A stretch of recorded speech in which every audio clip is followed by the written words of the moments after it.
Hello बच्चों, क्या हाल चाल। This is an amazing platform of Amul foundation. My name is Amul Chauhan और आज हम स्टार्ट करने वाले हैं कॉम्प्लेक्स नंबर, जिसका आज हमारा लेक्चर कौन सा है सर? Lecture number 9। तो आज का टुडेज गोल की पिटारा में क्या है? सबसे पहले हम देखेंगे n nth roots of unity, यानी इसके पहले हम लोग क्यूब रूट्स ऑफ यूनिटी देख चुके थे। अब क्या जानना है sir? N nth roots of unity. Then उसके बाद सेकेंड कॉन्सेप्ट क्या पढ़ने के लिए sir? Concept of rotation of a complex number, यानी कि जब किसी भी कॉम्प्लेक्स नंबर को किसी भी एक्सिस पे रोटेट करते हैं तो क्या क्या चेंज होता है सर। तो सबसे पहले क्या करना है, कॉपी पेन निकाल लो, नोट्स बनाना स्टार्ट कर दो, क्योंकि अच्छे नोट्स वही होते हैं जो वीडियो लेक्चर के साथ बनाए जाते हैं। नोट डाउन कर लो, हो गया नोट डाउन, मिटा दे, चलो मिटा दे।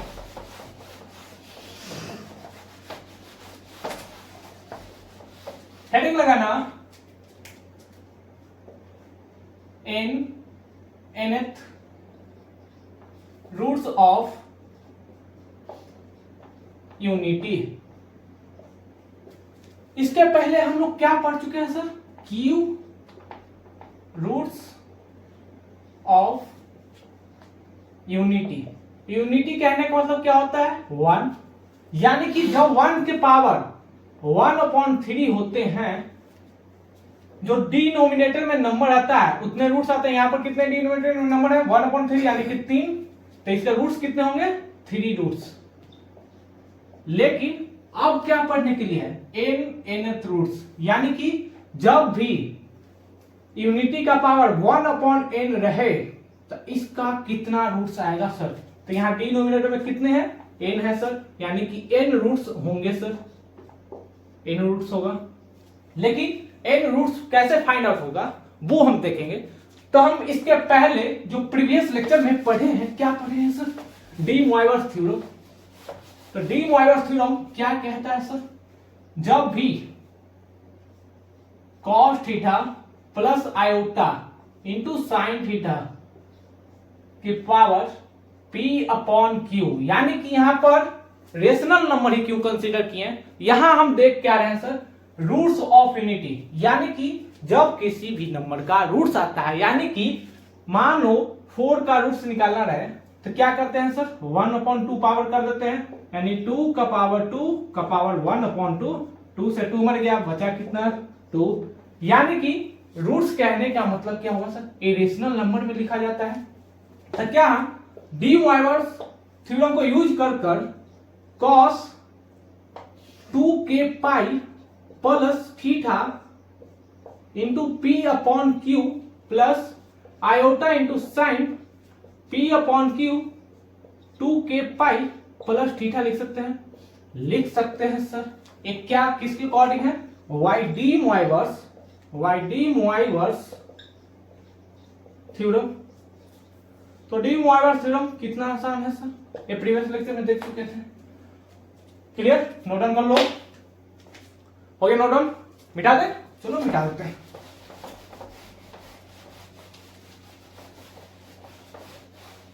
अगर मान लो कोई नंबर x हो, वो किसके इक्वल है सर? 1 के पावर 1/n, क्योंकि यूनिटी का nth रूट्स निकालना है, यानी कि nth रूट्स, यानी कि अब कितना रूट्स निकालना है? n roots. हम इसे क्या लिख सकते हैं सर? तो क्या एक कॉम्प्लेक्स नंबर को 3 फॉर्म में से लिख सकते थे। पहला क्या था सर? Algebraic form. सेकेंड था sir polar form, and third one is Euler form. तो हमें क्या चाहिए सर? Polar form. तो पोलर फॉर्म में बस आइलर फॉर्म चाहिए। यहां पर पोलर फॉर्म का मॉड ऑब्जेक्ट कंसीडर नहीं करना है। तो आइलर फॉर्म क्या लिख सकते हैं सर? cos 0 का वैल्यू कितना होता है सर? 1 होता है। तो cos हम 90 कंसीडर कर लेंगे। cos 0 plus iota into sign 0 का पावर 1/n। कुछ इस प्रकार से लिख सकते हैं? लिख सकते हैं सर। तो क्या हम cos 2k pi plus 0 plus iota into sign 2k pi plus 0 का पावर 1/n लिख सकते हैं? लिख सकते हैं सर। यहां पर 0 को कंसीडर नहीं भी किया जा सकता है। अब हम क्या लिख सकते हैं? cos 2k पाई बटा n plus iota into sign 2k upon n। यहां पर 2k क्यों लिखते हैं? एक क्या है सर? एडजस्टिंग फैक्टर है, यानी कि जब कॉस और साइन का जो आर्ग्यूमेंट वैल्यू है वो प्रिंसिपल वैल्यू से डिफर करने लगता है, यानी कि प्रिंसिपल वैल्यू से ज्यादा वैल्यू आने लगे, तो 2k उसे एडजस्टिंग फैक्टर के रूप में यूज किया जाता है। ज्यादा रहेगा तो कभी प्लस करना पड़ेगा, कभी माइनस करना पड़ेगा, तब आर्ग्यूमेंट और वैल्यू प्रिंसिपल वैल्यू में लाई करेगा। अब क्या हम इसे पुट के कहां तक जाएगा सर? जब भी पावर कितना है 1/n, यानी कि k बराबर 0 से लेकर क्या हम n-1 तक पुट कर सकते हैं? पुट कर सकते हैं सर, कर सकते हैं। इतना वीडियो पास करो, नोट डाउन कर लो। हो गया नोट डाउन? मिटा दे, चलो मिटा देते हैं।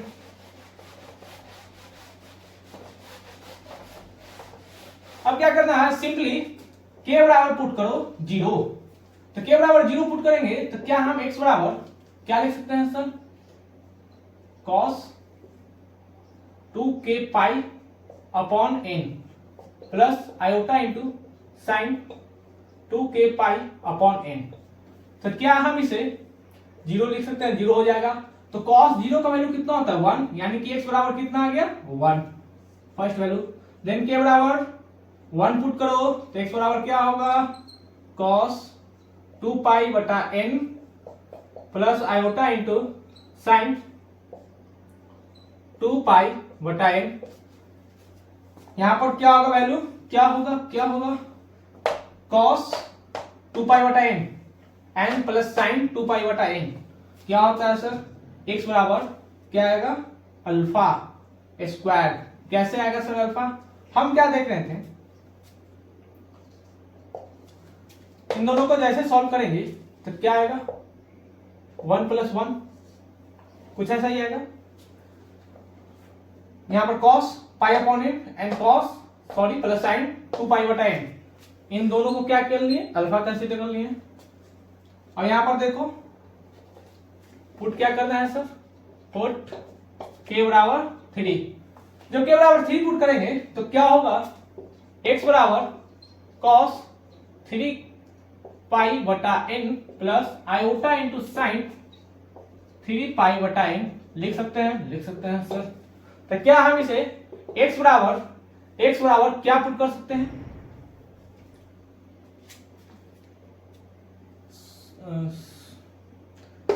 x बराबर क्या पुट कर सकते हैं?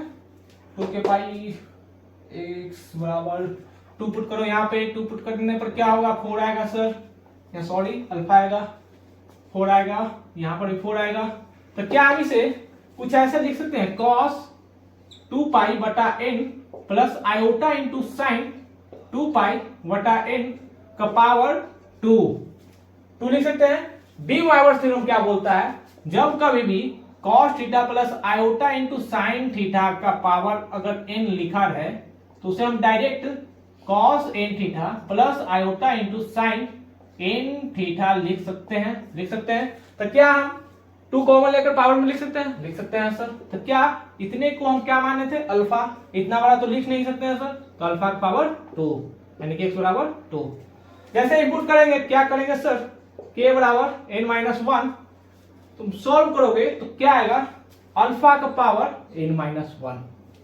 क्लियर? वीडियो पास करो, नोट डाउन कर लो। हो गया नोट डाउन? डाउन कर लो। हो गया नोट डाउन? मिटा दे, चलो मिटा देते हैं।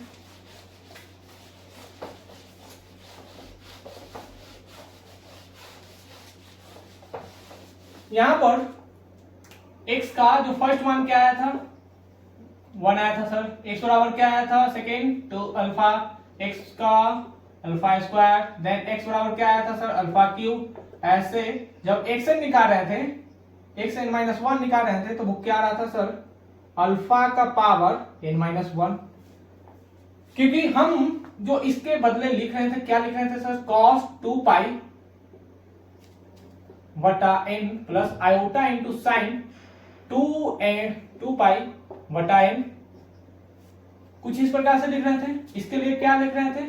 cos 4 बटा n plus iota into sign 4 पाई बटा n, इसे ही हम क्या लिख रहे थे, cos 2 पाई बटा n plus iota into sign 2 pi बटा n के पावर 2, कैसे लिख रहे थे, वाई डी मोइवर्स थ्योरम, याद रखना क्या, डी मोइवर्स थ्योरम, डीएमटी। तो डीएमटी रूल बोल क्या बोलता है कि जब भी पावर में कोई भी पॉजिटिव और निगेटिव इंटीजर है तो डायरेक्ट मल्टीप्लाई कर सकते हैं उस आर्ग्यूमेंट के साथ, आर्ग्यूमेंट वैल्यू के साथ डायरेक्ट मल्टीप्लाई कर सकते हैं। लेकिन जब रेशनल पावर आ जाए, जैसा कि यहां पर देख रहे थे 1/n, तो रेशनल पावर में क्या करना है, एक एडजस्टिंग फैक्टर 2 पाई के से मल्टीप्लाई करना है, देन उसके बाद p/q रेशनल नंबर से मल्टीप्लाई कर किसी भी कॉम्प्लेक्स नंबर को डी मोइवर्स थ्योरम से सॉल्व कर सकते हैं। क्लियर।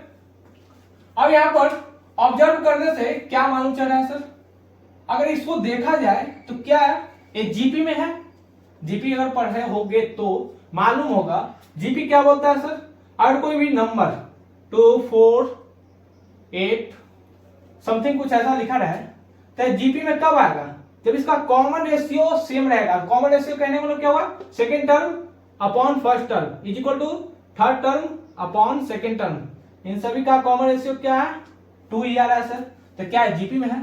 तो यहां पर जैसे ही हम सेकेंड रेशियो कॉमन रेशियो निकालना चाहेंगे, सेकेंड बटा फर्स्ट, थर्ड टर्म बटा सेकेंड टर्म, कैंसिल करो क्या आएगा अल्फा, यानी कि सर क्या है, ये जीपी में है, यानी कि जीपी में आ रहा है, यानी कि जो निकाल रहे थे एन रूट्स ऑफ इन्फिनिटी वो सारे टर्म क्या आ रहे थे, वो जीपी में आ रहे हैं। क्लियर। वीडियो पास करो, नोट डाउन कर लो, कोई नोट डाउन जाए।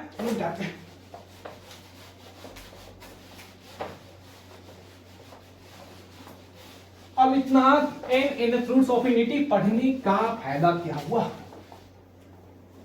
सिंपली वैल्यू क्या क्या आ रहे थे, 1 alpha, alpha square, alpha cube and alpha power n-1, यानी कि n रूट्स आ रहे हैं उस यूनिटी का जिसका हम लोग nth रूट्स निकाल रहे हैं। अब यहां पर देखो, क्या हम अल्फा को e के पावर आयोटा इंटू थीटा लिख सकते हैं, लिख सकते हैं सर, ऐसा कैसे, तो क्या cos theta plus iota into sine theta is equal to क्या लिख सकते हैं, e के पावर आयोटा इंटू थीटा। यहां पर cos 2 pi upon n plus iota into sign 2 pi upon n है, तो क्या हम इसे e के power iota into 2 pi upon n लिख सकते हैं, लिख सकते हैं सर। तो क्या थीटा को चेंज कर हम लोग 2 पाई अपॉन n लिख सकते हैं, वैसे यहां पर भी होगा, क्या होगा सर, e के पावर आयोटा इंटू 4 पाई अपॉन n, यहां पर क्या होगा सर, e के पावर आयोटा इंटू 6 पाई अपॉन n, यहां पर क्या होगा सर, e के power iota into n-1 pi upon 6 upon n। तो यहां देखने से क्या मालूम चल रहा है, जब nth रूट्स ऑफ यूनिटी को हम लोग ऑब्जर्व कर रहे हैं तो प्रॉपर्टीज क्या है, properties of nth roots of unity क्या प्रॉपर्टीज है, कि फर्स्ट वन इज, ये सारे क्या है, जीपी में है, यानी कि all roots are in GP, GP में है, लेकिन कॉमन रेशियो क्या है, कॉमन रेशियो याद रखना, कॉमन रेशियो क्या है सर, वो है अल्फा, और अल्फा हम क्या निकाल रहे हैं, alpha is equal to e power iota into 2 pi, alpha बराबर क्या है sir, e power iota into 2 pi upon n। लेकिन अगर देखा जाए जो आर्ग्यूमेंट जो है वो किस में है, वो एपी में है, यानी कि and argument in AP, AP में कैसे है, यहां पर देखो 2 पाई अपॉन n है, यहां पर 4 पाई बटा n है, यानी कि यहां पर 6 पाई बटा n, अगर 2 पाई अपॉन n कॉमन ले लिया जाए तो क्या आएगा, 2 पाई बटा n कॉमन ले लेते हैं तो यहां पर कितना आएगा, 1 आएगा सर, यहां पर कितना आएगा, 2 आएगा सर, यहां पर कितना आएगा, 3, कुछ समथिंग ऐसा ही चला जाएगा, यानी कि ये सारे किस में है, एपी में है। क्लियर। तो एपी में है लेकिन इसका कॉमन डिफरेंस कितना है सर? तो कॉमन डिफरेंस याद करना पड़ेगा, कितना आएगा सर? 2 1, यानी कि जो कॉमन डिफरेंस आ रहा है वो कितना है? 2 पाई बटा n, 2 पाई बटा n, 2 पाई बटा n। Clear? And second properties, n nth roots of unity, यानी कि 1 alpha, alpha square, alpha cube, alpha का पावर n माइनस 1, ये सारे टर्म को अगर जोड़ा जाए तो वो किसके इक्वल आ जाएगा सर? किसके इक्वल आएगा सर? वो आ जाएगा अल्फा का power n minus 1 is equal to 0, यानी कि sum of all the nth roots of unity, यानी कि sum of all the nth roots of unity will be 0, यानी कि nth रूट्स का सारे का सम किया जाए तो वो 0 के इक्वल आएगा। कैसे आएगा वो भी हम देखेंगे। क्लियर? वीडियो पास करो, नोट डाउन कर लो। क्लियर? नोट डाउन मिटाए, चलो मिटा देते हैं। अब यहां पर देखो third note properties, third properties क्या बोल रहा है सर? अगर कभी 1 alpha into alpha square dot dot alpha power n minus 1 लिखा है, वो माइनस 1 के पावर n माइनस 1 के इक्वल आएगा, यानी कि product of all nth roots of unity will be कितना होगा? माइनस 1 पावर n माइनस 1, लेकिन sum of all the nth roots of unity will be 0। And fourth properties क्या है कि अगर तुम निकालोगे अल्फा पावर, अल्फा को अल्फा 1 मान लेते हैं, उसका पावर n, अल्फा का स्क्वायर को हम अल्फा 2 मान लेते हैं, उसका पावर n, जब ऐसे फाइंड आउट किया जाए वो किसके इक्वल आएगा सर? वो आ जाएगा 1 के इक्वल। वो कैसे आएगा वो भी हम देखेंगे। अब यहां पर देखो, अगर x पावर n बराबर 1 लिख सकते हैं, कैसे आया सर? जब x बराबर 1 की पावर 1 अपॉन n लिखा रहे तो क्या पावर को इससे लाएंगे तो x पावर n आएगा? आएगा, यानी कि x power n minus 1 is equal to 0 लिख सकते हैं। तो क्वाड्रेटिक इक्वेशन में क्या बोलता है कि जब कभी x बराबर अल्फा लिखा रहे तो x minus alpha is a root of any of a polynomial यानी कि जब कभी x बराबर अल्फा लिखा रहता है, x माइनस अल्फा क्या होगा? एक रूट होगा। तो क्या x पावर n माइनस 1 बराबर 0 एक रूट तो होगा सर? तो इसे हम फैक्टराइज करके लिख सकते हैं, लिख सकते हैं सर। क्या लिख सकते हैं? x पावर n प्लस, यहां पर बीच में तो कोई पावर नहीं है तो 0 into x power n minus 1 लिख सकते हैं, लिख सकते हैं sir. 0 into x power n minus 2 लिख सकते हैं, लिख सकते हैं सर। कुछ ऐसा ही लिखा जाएगा। वो किसके इक्वल आएगा सर? वो तो आ जाएगा sir, sorry, minus 1 is equal to 0। अब यहां पर 0 कैसे आएगा वो देखो। हम क्या जानते हैं? Sum of roots, sum of roots quadratic equation में पढ़ोगे, सम ऑफ रूट्स बराबर क्या होता है? b upon a। किसी भी पॉलिनोमियल को लिख सकते हैं। तो क्या माइनस b अपॉन a को हम यहां पर b बराबर कितना है? 0 है सर। a बराबर कितना है? 1 है। तो क्या हम 0 लिख सकते हैं? यानी कि sum of all the nth roots of unity will be 0। Proof मालूम चला कैसे होता है? वीडियो पास करो, नोट डाउन कर लो। हो गया नोट डाउन? मिटा दें? चलो मिटा देते हैं। अब देखना nth रूट्स ऑफ यूनिटी इतना कैसे होता है सर? क्या हम x power n minus 1 is equal to x minus alpha 1 x minus alpha 2 dot dot क्या लिख सकते हैं sir? x power n minus 1 x minus 1 x minus alpha power n minus 1 लिख सकते हैं, लिख सकते हैं सर। जब किसी भी क्वाड्रेटिक इक्वेशन जैसे मान लो या पॉलिनोमियल जो है उसे हम फैक्टराइज करेंगे तो कुछ ऐसे ही टर्म में आएगा। तो क्या हम x पावर n माइनस 1 बटा x पावर x माइनस 1 से डिवाइड कर सकते हैं, डिवाइड कर सकते हैं sir. x minus alpha 1 a simple quadratic equation का कॉन्सेप्ट है, यहां तक किसी को कोई डाउट नहीं होना चाहिए। अब यहां पर क्या करते हैं सर? पुट x बराबर 0। x बराबर 0 क्यों पुट किए? हमें x का कोई टर्म नहीं चाहिए, हमें तो रूट से मतलब है सर। तो अल्फा 1 अल्फा 2 अल्फा के power alpha n minus 1 will be the roots of nth roots of unity. तो यहां पर x बराबर 0 जैसे ही पुट करेंगे तो -1 के पावर क्या आएगा सर, कुछ नहीं आएगा, माइनस माइनस कितना होगा सर, प्लस हो जाएगा। तो क्या हम इसे -1 टाइम माइनस माइनस माइनस कितना टाइम्स जा रहा है, n-1 टाइम्स, तो क्या -1 पावर n-1 इंटू क्या लिख सकते हैं सर, कुछ नहीं सर, अल्फा लिख सकते हैं, अल्फा 1 अल्फा 2 अल्फा 3 कहां तक जाएगा, अल्फा पावर n-1। तो इस साइड डिवाइड कर दो, डिवाइड करने पर क्या आएगा कि alpha 2 alpha 3 dot dot alpha power n-1 is equal to -1 power n-1 कितना आ गया, यानी कि product of roots of nth roots of infinity will be -1 power n-1। Property number 3 and 4 clear. Video पास करो, नोट डाउन कर लो, हो गया note down, मिटा दे, चलो मिटा देते हैं। अब 5 नंबर प्रॉपर्टी देखो, 5 नंबर प्रॉपर्टी क्या बोलता है, ये जो nth रूट्स ऑफ इनफिनिटी जो आए हैं वो सारे एक सर्कल पे लाई करता है।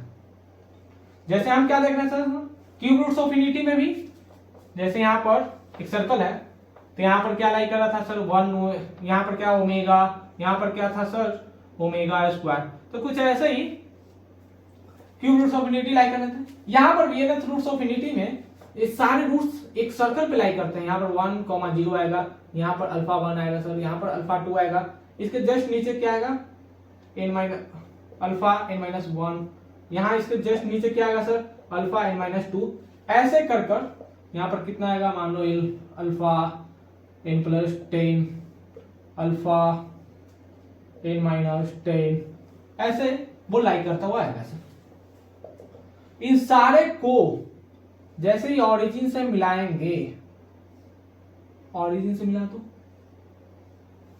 तो ये क्या करेगा, एक regular penta polynomial n sided polygon का फॉर्मेशन करेगा।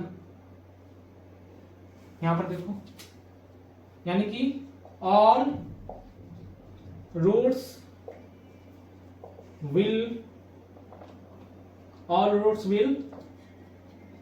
Form n sided regular polygon,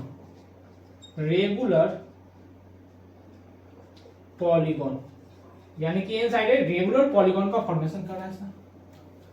clear, video पास करो, नोट डाउन कर लो, हो गया नोट डाउन, मिटा दे, चलो मिटा दे।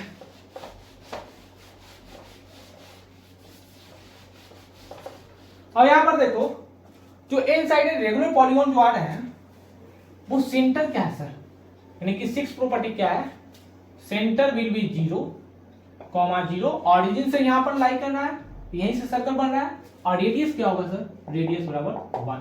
क्लियर, तो यहां पर हम देखें क्या nth रूट्स ऑफ इनफिनिटी, जैसे तुम्हें दिया रहे एग्जांपल, मानो 2 पावर 1/5, तो 1/5 का तुम कैसे रूट्स निकालोगे, तो यहां पर 5 रूट्स आएंगे, वो डी मोइरस थ्योरम सॉल्व करना पड़ेगा। अगर लिखा रहे 1/10, तो ये नहीं कि 1/10 को देखें डायरेक्ट 2 लिख दें, ना ऐसा नहीं होता है, डायरेक्ट आपको सॉल्व नहीं करना पड़ेगा, आपको डी मोइरस थ्योरम का कॉन्सेप्ट लगाना पड़ेगा, देन वहां पर 10 रूट्स आएंगे। और कभी लिखा रहे 1/3 पावर 2, तो डायरेक्ट लिख सकते हो 9, लिखा रहे 3 का पावर 3 कितना आएगा 27, अगर लिखा रहे सर 8 का पावर 1/2, डायरेक्ट लिख सकते हैं सर 2, लेकिन 8 पावर 1/3 तो क्यूब तो निकल जाता है, लेकिन पावर जैसे ही 3 के बाद 4, 5, 6, 7, 8, 9 लिखा रहे तो वहां पर डी मोइरस थ्योरम का कॉन्सेप्ट अप्लाई करेंगे और वहां पर nth roots of infinity apply करेंगे। क्लियर, तो वीडियो पास करो, नोट डाउन कर लो,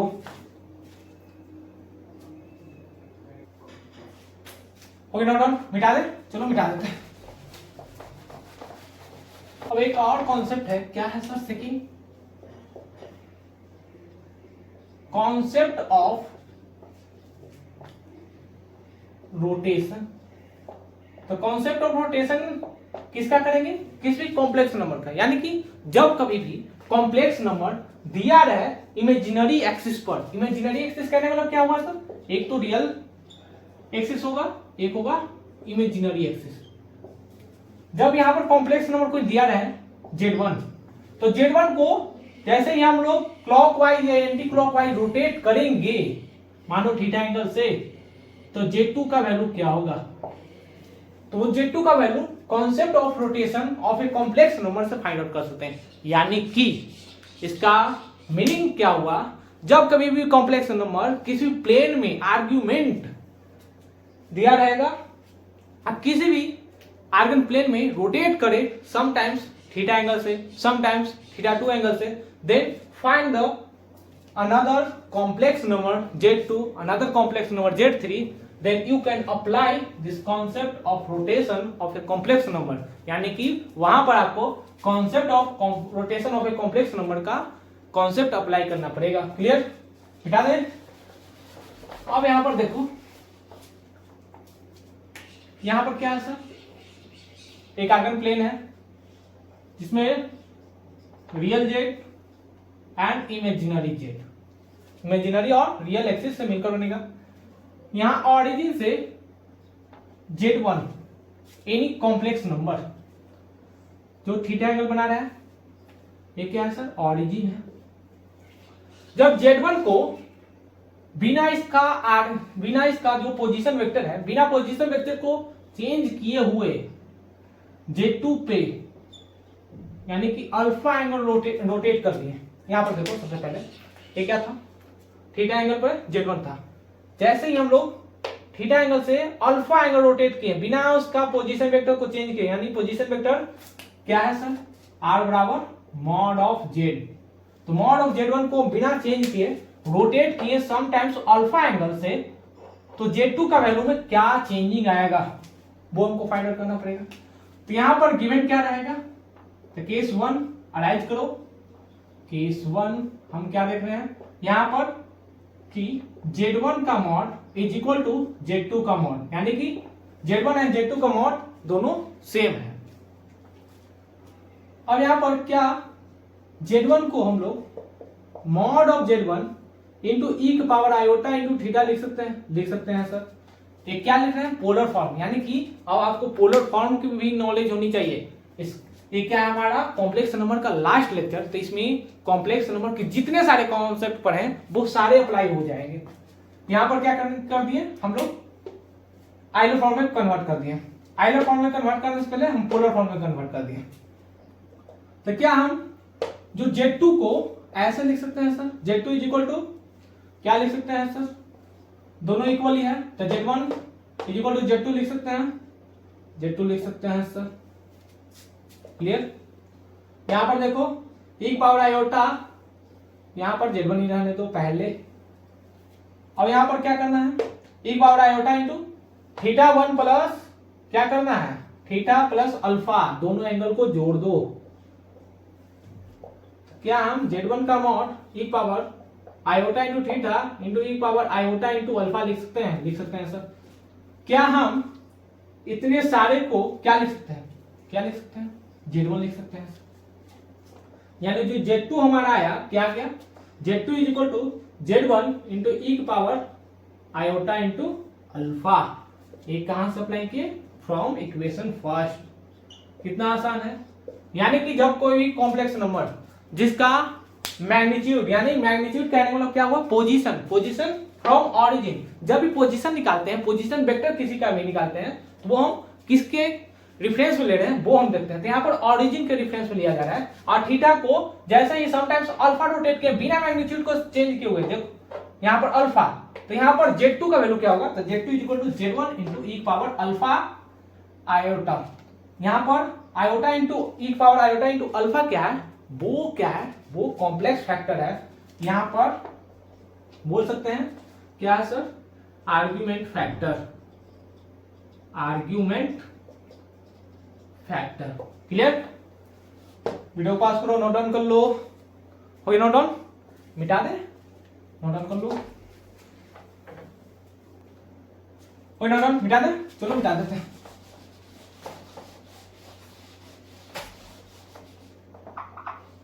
अब क्या है? Case number 2।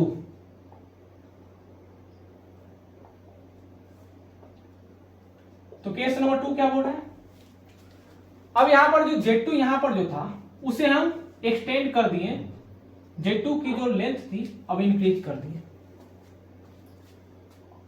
अब क्या करना पड़ेगा आपको, यहां पर mod of Z1 and mod of Z2 both are not the equal, यानी कि दोनों इक्वल नहीं है, यानी दोनों का मैग्नीट्यूड अलग अलग है। तो क्या Z2 फाइंड आउट कर सकते हैं? Z1 दिया हुआ है, आर्ग्यूमेंट थीटा भी दिया गया, आर्ग्यूमेंट ऑफ Z कितना दिया हुआ है, थीटा दिया हुआ है। तो यहां पर एक छोटी सी कॉन्सेप्ट है, जब कभी भी एक वेक्टर को दूसरे वेक्टर के साथ कंपेयर करना रहे तो वहां पर आपको यूनिट वेक्टर निकालना पड़ेगा। यूनिट वेक्टर वाला कॉन्सेप्ट क्या था कि unit vector a is equal to vector upon उसके मैग्नीट्यूड से डिवाइड कर देते थे।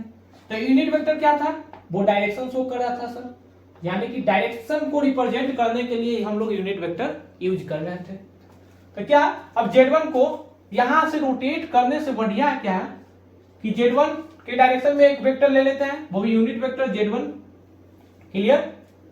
अब क्या करते हैं, Z2 के अलोंग क्या करते हैं, another vector Z2 unit vector ले लेते हैं।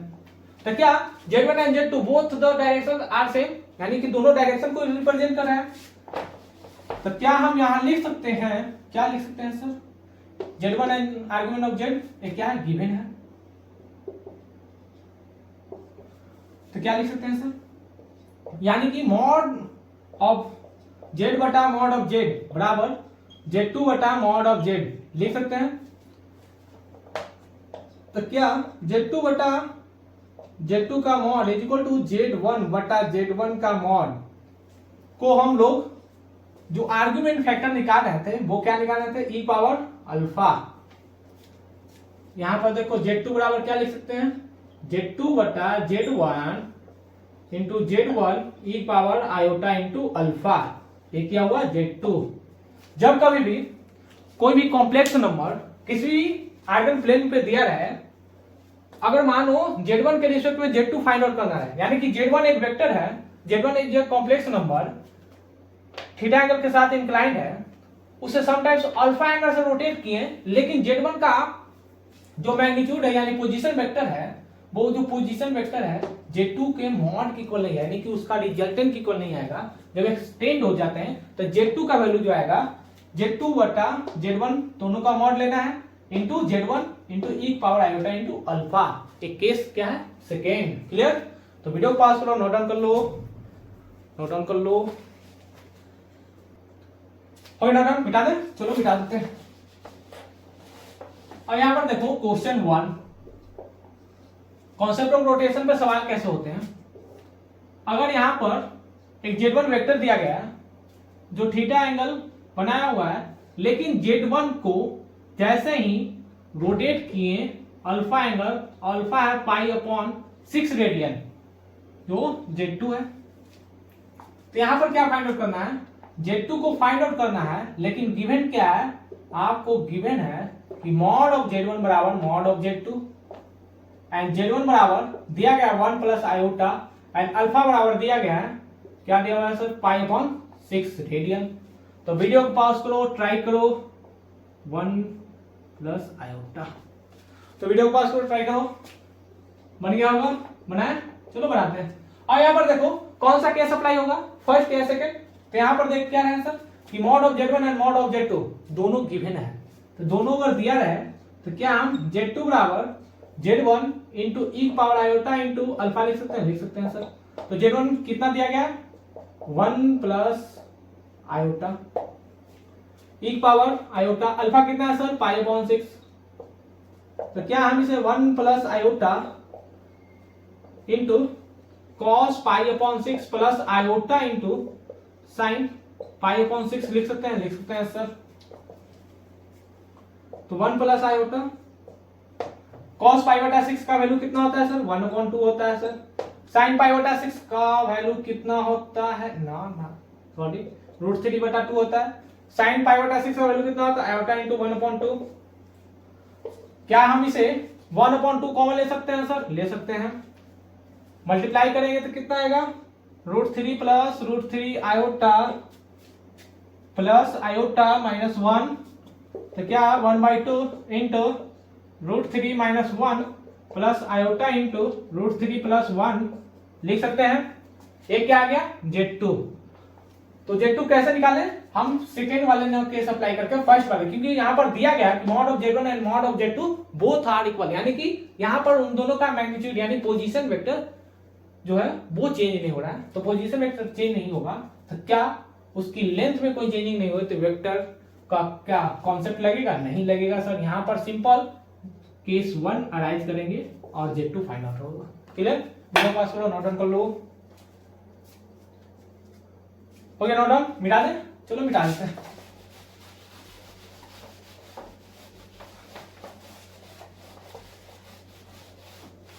अब यहां पर देखो केस नंबर 3।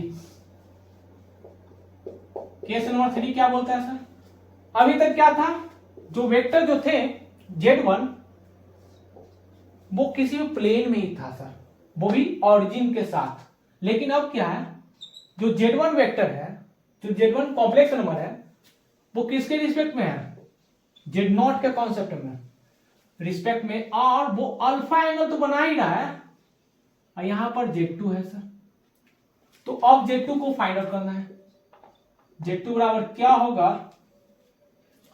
कैसे निकलेगा सर, यहां पर देखो इसके पहले हम एक रेफरेंस ले रहे थे। रेफरेंस कहने मतलब किसके रिस्पेक्ट में ले रहे हैं, तो सर ऑरिजिन के रिस्पेक्ट में ले रहे हैं।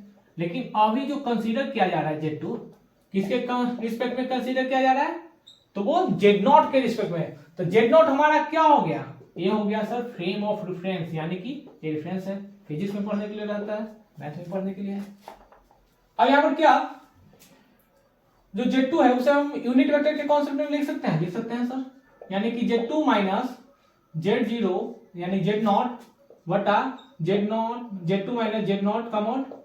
अगर कोई वेक्टर लिखा रहा है, यहां पर देखो वेक्टर कहां जा रहे हैं, यहां पर देखो vector a and vector b, तो क्या ए बी वेक्टर को हम लोग ए बी वेक्टर को क्या लिख सकते हैं, मानो इसका पोजीशन वेक्टर ए दिया रहा है, इसका पोजीशन वेक्टर बी, तो पोजीशन वेक्टर बी दिया हुआ है, पोजीशन वेक्टर ए दिया गया है, तो क्या ए बी वेक्टर को हम लोग position vector of B minus position vector of A लिख सकते हैं सर। तो वही कॉन्सेप्ट यहां पर अप्लाई कर दिए। इसी के डायरेक्शन में क्या करना है, एक वेक्टर ले लेना है सर, मानो वेक्टर ए दिया गया है सर, तो क्या हम इस वेक्टर को यूनिट वेक्टर में लिख सकते हैं sir, unit vector of a is equal to vector upon magnitude. तो क्या दोनों वेक्टर का जो डायरेक्शन होगा, यानी कि जो डायरेक्शन यूनिट वेक्टर जो होगी वो सेम होगी सर। तो क्या हम Z1 माइनस Z0 बटा Z1 माइनस Z0 का मॉड लिख सकते हैं सर। तो सिंपल सा लॉजिक है, यहां पर क्या अप्लाई कर सकते हैं सर, यहां पर भी e power iota into alpha से मल्टीप्लाई कर दीजिए सर। क्लियर, तो क्या Z2 minus Z0 is equal to mod of Z2 minus Z0 बटा Z1 minus Z0 into Z1 minus Z0 into e power iota into alpha लिख सकते हैं। तो यहां से हम लोग Z2 फाइंड आउट कर सकते हैं। सिंपल सा है, केस नंबर 3 में जब कोई भी कॉम्प्लेक्स नंबर किसी के फ्रेम ऑफ रेफरेंस में दिया है, यानी कि वहां पर Z1 भी दिया हुआ है सर और Z0 भी दिया हुआ है, नहीं कि Z0, तो वहां से Z2 क्या होगा सर, यानी कि Z1 को हम लोग अल्फा टाइम्स रोटेट हम ले लेते हैं अल्फा एंगल, अगर थीटा रहे तो थीटा एंगल से रोटेट कर देंगे सर। यानी कि जैसे ही Z1 को रोटेट किया, यानी कि यहां पर Z1 एंड Z2 का दोनों का मैग्नीट्यूड इक्वल भी हो सकता है और इक्वल नहीं भी हो सकता है सर, ये दोनों कॉन्सेप्ट हो सकते हैं। तो वहां पर जो Z2 आएगा वो कितना आएगा, Z2 minus Z0 is equal to Z2 minus Z0 का मॉड बटा Z1 माइनस Z0 का mod into Z1 minus Z0 का मल्टीप्लाई किसके साथ करना है, argument factor e power iota into alpha. Clear, video पास करो, नोट डाउन कर लो। हो गया नोट डाउन, मिटा दे 1 2 3 4 5 मिटा देते। अब इस पर जेईई एडवांस में 2006 या 7 में सवाल पूछा हुआ है इस पर। यहां पर सवाल क्या था सर, एक आपको दिया गया है equilateral triangle, equilateral triangles Z1 Z2 and Z3। तो यहां पर Z3 बराबर क्या आएगा वो फाइंड आउट करना है। एक सिंपल सा सवाल है, एक इक्विलैटरल ट्रायंगल दिया गया है, जिसकी position vector Z1 Z2 and Z3 दिया गया है। यहां पर क्या करना है, Z3 बराबर क्या है जब Z1 एंड Z2 दिया है, Z1 एंड Z2 क्या है गिवन है। तो वीडियो को पास करो, ट्राई करो। ये सवाल जो है IIT में पूछा हुआ है।